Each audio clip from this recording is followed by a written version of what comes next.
बिस्मिल्लाहिर्रहमानिर्रहीम।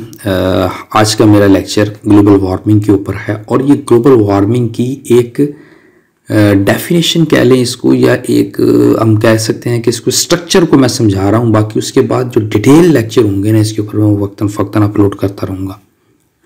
यानी कि इसको कंसेप्ट को समझा रहा हूँ कि ये कंसेप्ट है क्या, बेसिक कंसेप्ट क्या है। दूसरी चीज़, ग्लोबल वार्मिंग के साथ साथ जो कि इसके साथ जो चीज़ें अटैच हैं उसका ये दो लेक्चर बनते हैं। ग्लोबल वार्मिंग क्या और जो पॉल्यूशन की जो डिफरेंट टाइप्स है उससे जो ग्लोबल वार्मिंग क्रिएट हो रही है उसका रिटन मटेरियल भी और इस ग्लोबल वार्मिंग का रिटन मटेरियल भी मैं लिंक में दे दूंगा ताकि आप इसको वहाँ पर डिटेल से पढ़ सकते हैं।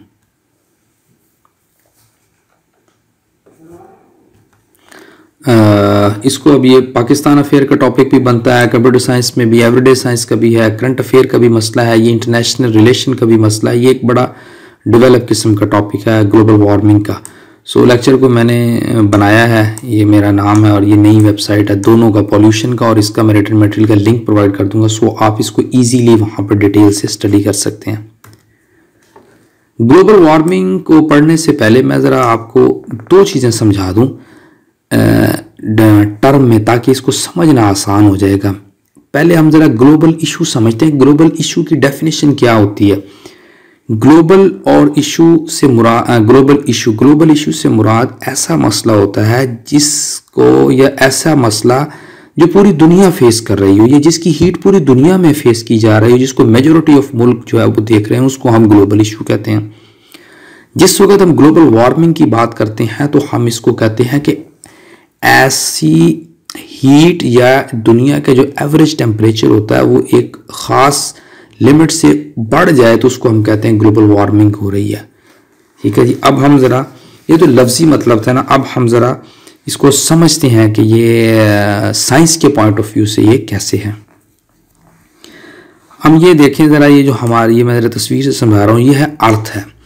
हम जब अर्थ की बात करते हैं तो ये सूरज है, तो यहाँ से सूरज में जिस वक़्त ये शुआएँ आती हैं ना, ये मुख्तलिफ़ किस्म की ये शुआएँ आ रही हैं सूरज से, तो ज़मीन से कुछ ऊपर करके प्रोटेक्टिव लेयर लगी हुई जिसको हम एक ओजोन की लेयर भी कहते हैं। जिस वक़्त ये यहाँ से अल्ट्रा वायलेट रेडिएशंस आ रही होती हैं जो कि मुखलिक होती हैं, वो ओजोन इसको यहीं पर रोक लेती है, लेकिन कुछ आने के बाद ज़मीन से टकराती हैं, ज़मीन को हीट प्रोवाइड करती हैं और कुछ टाइम के बाद ये वापस जाने लगती है। जिस वक्त ये वापस जाने तो ज़मीन इसको ग्रीन हाउस गैसें को ट्रैप कर लेती हैं, जिसकी वजह से फिर ज़मीन का क्या होता है, टेम्परेचर बढ़ना शुरू हो जाता है।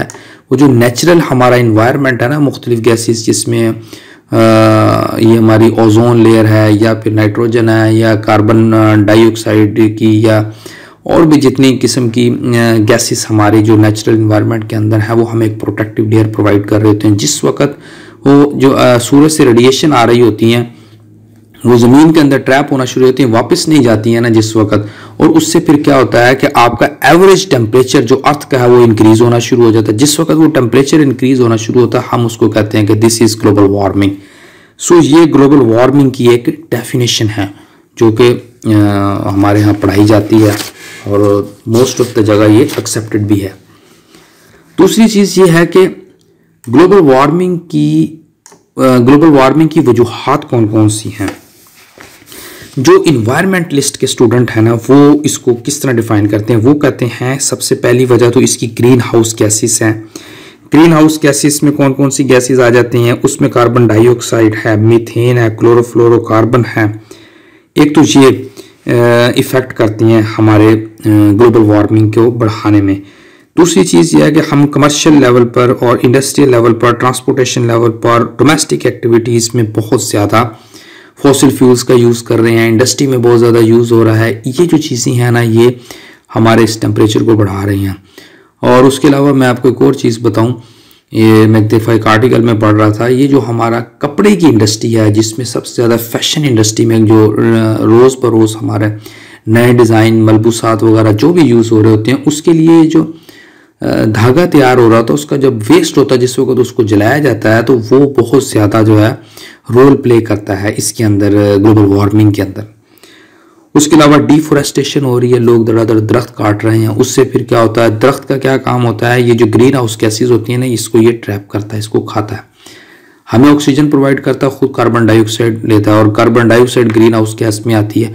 तो उससे फिर क्या होता है, जो डिफोरेस्टेशन जब कटना शुरू हो जाता है तो उससे फिर ये वापस नहीं ज़मीन से पहले ट्रैप हो रहे हैं ज़मीन के अंदर, वो गैसेस वापस नहीं जा रहे हैं, तो ज़मीन का टेम्परेचर बढ़ रहा है। अगर दरख्त होंगे तो वो उसको एनर्जी के तौर पर खाएंगे, दरख्त जो है वो कार्बन डाइऑक्साइड को यूज़ करेंगे, तो उससे फिर टेम्परेचर गिरना शुरू हो जाएगा। एक तो डिफोरेस्टेशन हो रही है जिसकी वजह से ये बढ़ रहा है। उसके अलावा लैंड एंड एयर पॉल्यूशन है, जिसका मैंने अभी आपको डिटेल का लेक्चर में इसका डिस्क्रिप्शन में दे दूंगा, आप इसको वहाँ पर पढ़ सकते हैं, जिसमें सल्फर डाइऑक्साइड है, सल्फर का है, कार्बन मोनोऑक्साइड का यूज़ है, नाइट्रोजन का यूज़ हो रहा है, इस तरह करके बहुत सारी चीज़ें हैं, वो मैंने उसमें मुकम्मल तौर पर डिटेल में बताई हैं। उसके ऊपर मैं सेपरेट लेक्चर बनाऊंगा तो उसमें वहाँ पर मैं डिटेल में समझा दूंगा। ये चीज़ें हैं। इससे फिर क्या है, आज के दौर में ये बढ़ रहा है। फिर अब इसका हम इफेक्ट देखते हैं, क्या इफेक्ट हो रहा है। ग्लोबल वार्मिंग का जो इफेक्ट हो रहा है उसमें सी लेवल राइज कर रहा है। अगर आप मलेशिया को देखें तो मलेशिया बिल्कुल समुद्र के गिर्द घिरा हुआ, उससे अगर ज़रा सा थोड़ा सा सी लेवल उसका और राइज किया तो वो बिल्कुल ही सारा मुल्क डूब जाएगा। कराची का जैसे क्या है, कराची नीचे है, सी ऊपर, अगर और सी लेवल राइज कर जाए तो कराची डूब सकता है पाकिस्तान का। उसके अलावा उससे फिर ग्लेशियर बहुत ज़्यादा मेल्ट हो रहे हैं, फिर उससे फ्लड्स आते हैं, खुश्क साली पैदा होती है, दुनिया का टेम्परेचर बढ़ रहा है, हेल्थ के प्रॉब्लम हो रहे हैं, डिफोरेस्टेशन हो रही है, और fluctuation in the cycle of precipitation भी हो रही है। उसके अलावा फिर ग्रीन हाउस गैस की इफेक्ट की बात करते हैं।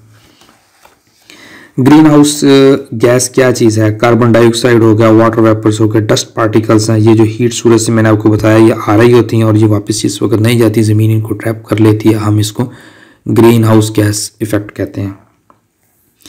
इसमें हम यूँ भी कह सकते हैं जो अनकंट्रोल्ड इंक्रीज है in the amounts of carbon dioxide, methane, chlorofluorocarbon, dust particles और वाटर वेपर्स, ये हमारी जो है वो पॉल्यूशन और ग्लोबल वार्मिंग को इंक्रीज करती हैं। इससे फिर क्या होता है, हमारी जो ओजोन लेयर है वो इफेक्ट होती है। तो इंडस्ट्रियल रेवोल्यूशन ने सबसे ज़्यादा जो है वो इसमें रोल प्ले किया है।